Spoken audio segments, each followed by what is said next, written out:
The live TV, सच सबसे आगे। नमस्कार, द लाइव टीवी आप देख रहे हैं, आपके साथ मैं हूं आदित्य कुमार। दरअसल प्रधानमंत्री नरेंद्र मोदी जी जो कहते हैं वो करते नहीं है, करते बिल्कुल उसके उलट है। जिस लैंड बिल को लेकर या फिर जिस कह सकते हैं कि एक मसला था जिसमें बांग्लादेश को ज़मीन दी जानी थी, उसके पहले का, वो आज़ादी के पहले का मसला चल रहा था, उसमें बीजेपी और आरएसएस अड़ंगा डाल रही थी। लेकिन अब जो खबर है कि प्रधानमंत्री नरेंद्र मोदी बांग्लादेश के आगे झुक गए, शेख हसीना के आगे झुक गए और वो 10,000 एकड़ से ज़्यादा ज़मीन जो है वो बांग्लादेश को दे दी है। तो सवाल ये है कि मोदी जी जो कहते हैं क्या वो करते नहीं हैं, या फिर उनकी बातें सिर्फ हवाई होती हैं। अब बांग्लादेश के सामने जिस तरीके से प्रधानमंत्री नरेंद्र मोदी का झुकाव हुआ है, ज़मीन दी है, हजारों एकड़ ज़मीन दे दी है, उससे प्रधानमंत्री नरेंद्र मोदी की कथनी और करनी पर सवाल उठने लगा है कि आखिरकार प्रधानमंत्री नरेंद्र मोदी जी जो कहते हैं वो करते नहीं है। अब आप देख सकते हैं कि प्रधानमंत्री नरेंद्र मोदी और बांग्लादेश की पीएम शेख हसीना 6 जून 2015 को मोदी ने ढाका में 68 साल पुराने लैंड बाउंड्री एग्रीमेंट पर दस्तखत किए थे। पिछले 10 सालों में प्रधानमंत्री नरेंद्र मोदी ने 8 बड़े फैसले लिए, जिसमें से एक अहम माना जाता है, और इसी फैसले का विरोध प्रधानमंत्री नरेंद्र मोदी के द्वारा किया जा रहा था। भास्कर का एक आर्टिकल है जिसमें उस इतिहास का भी जिक्र किया गया है जब वो जमीन का विवाद शुरू होता है, आज़ादी से पहले का वो विवाद है, और अंततः विरोध होने के बावजूद भी प्रधानमंत्री नरेंद्र मोदी जी 10,000 एकड़ की जमीन दे देते हैं बांग्लादेश को। जबकि पहले इस बात का विरोध आरएसएस और बीजेपी दोनों के द्वारा किया जा रहा था, जब मनमोहन की सरकार थी और इंदिरा गांधी की सरकार में भी इस मसले को हल करने की कोशिश की गई थी। तो अब जरा इसको विस्तार से आप समझिए। बांग्लादेश को 10,000 एकड़ की जमीन दे दी गई है। इंदिरा मनमोहन बिल लाए तो बीजेपी ने इस बात का विरोध किया। 68 साल पुराना विवाद कैसे ये खत्म हुआ, इस बात को भी समझना जरूरी है। पिछले 10 सालों में प्रधानमंत्री नरेंद्र मोदी के ये फैसले हुए, इन फैसलों की बात को हम समझने की कोशिश भी करेंगे कि ज़्यादा ज़मीन, आखिरकार 10,000 एकड़ से ज़्यादा ज़मीन देने की पूरी कहानी क्या है। इसको समझने के लिए इतिहास में चलना पड़ेगा। हमको चलना पड़ेगा 16वीं सदी में। 16वीं सदी की बात है। कूच बिहार के महाराजा नर नारायण और रंगपुर के फौजदार शतरंज खेलते थे। शतरंज की बाजी में दोनों अपने अपने गांव को दांव पर लगाते थे। यानी ये होता था कि चलो ये गांव हमारा दांव पे, अगर हार गए तो ये गांव आपका। फिर दूसरे लोग दूसरा गांव लगाते थे, मतलब दांव पर लगाकर एक दूसरे को गांव दे देते थे। अपने अपने गांव को दांव पर लगाते थे, यानी हर बाजी में कोई ना कोई एक गांव जरूर जीतता था। भाई 2 लोग खेले, जीत एक ही की होनी है, एक हारेगा। इस तरह कूच बिहार के राजा ने रंगपुर के 111 गांव और रंगपुर के राजा ने कूच बिहार के 51 गांव जीत लिए। बाद में इन गांवों पर शासन को लेकर दोनों रियासतों के बीच जंग भी छिड़ गई कि भाई इन पर शासन कौन करेगा। एक तरफ 111 गांव चले जाते हैं, दूसरी तरफ 51 गांव चले जाते हैं। तो 111 गांव वाले के पास तो ज़्यादा है, तो उसको शासन कैसे करना है। तो इस बारे में दोनों के बीच विध्वंस हो जाता है। 1713 में इन गाँवों को लेकर दोनों रियासतों में समझौता हुआ। समझौते के तहत रंगपुर के 111 गाँवों पर कूच बिहार का राज और कूच बिहार के 51 गाँवों पर रंगपुर का शासन हो गया। सालों तक ये समझौता लागू रहा। 1947 में भारत पाकिस्तान का बंटवारा हुआ। रंगपुर पाकिस्तान का हिस्सा बना और कूच बिहार भारत का। पर इन गांवों को लेकर कोई फैसला नहीं किया गया। कूच बिहार के 111 गांव जो रंगपुर में थे वो पाकिस्तान में फंस गए और रंगपुर के 51 गांव भारत में रह गए। यानी भारत में पाकिस्तान के गांव और पाकिस्तान में भारत के गांव। किसी भी देश ने इन गांवों में रहने वालों को नागरिकता नहीं दी। यानी ये लोग बीच में अधर में लटके रह गए। कोई कहता कि पाकिस्तान के, कोई कहता ये भारत के हैं।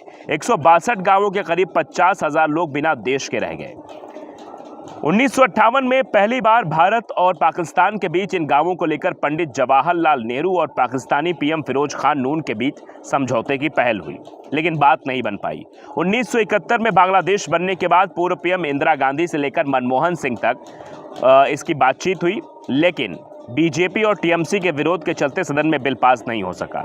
आखिरकार 2015 में पीएम नरेंद्र मोदी ने उसी समझौते पर दस्तखत कर दिए जिसका विरोध बीजेपी और आरएसएस हमेशा से करते थे। आप समझिए, प्रधानमंत्री नरेंद्र मोदी ने उसी बिल पर दस्तखत कर दिए जिस बिल का विरोध पहले बीजेपी और आरएसएस दोनों करते थे, यानी यही लैंड बिल, कि हम अपना बिल नहीं देंगे।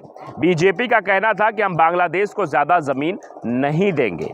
समझौते के बाद बांग्लादेश को करीब 10,000 एकड़ ज़मीन ज़्यादा मिली। भारत ने 51 गांवों के बदले बांग्लादेश को 111 गांव दिए। अब यह सवाल पूछा जा रहा है कि 51 गांव के बदले 111 गांव क्यों दिए गए? ये सवाल बहुत बड़ा है।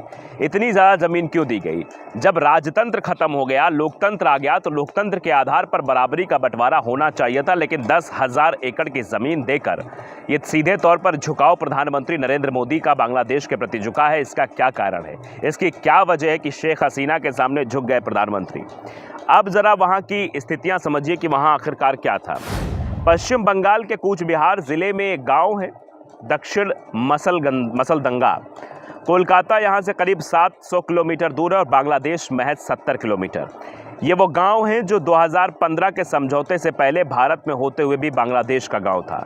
पक्की और नई सड़क, उसके दोनों तरफ हरे भरे खेत, हर 10 कदम पर टीएमसी और बीजेपी के झंडे लहरा रहे। कांग्रेस लेफ्ट की मौजूदगी ना के बराबर।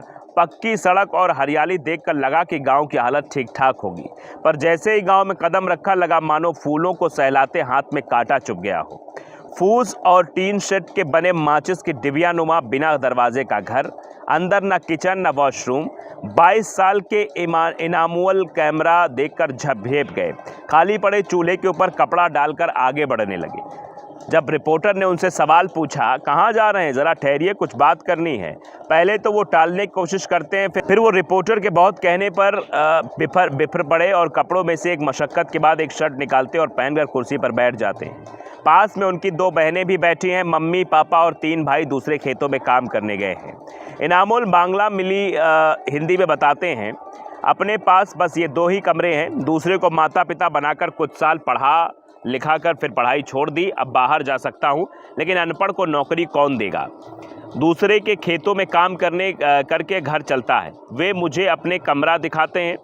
बिफरे पड़े सामान, तार पर टंगे मटमैले कपड़े, खेतों में साए साए आती आवाज़।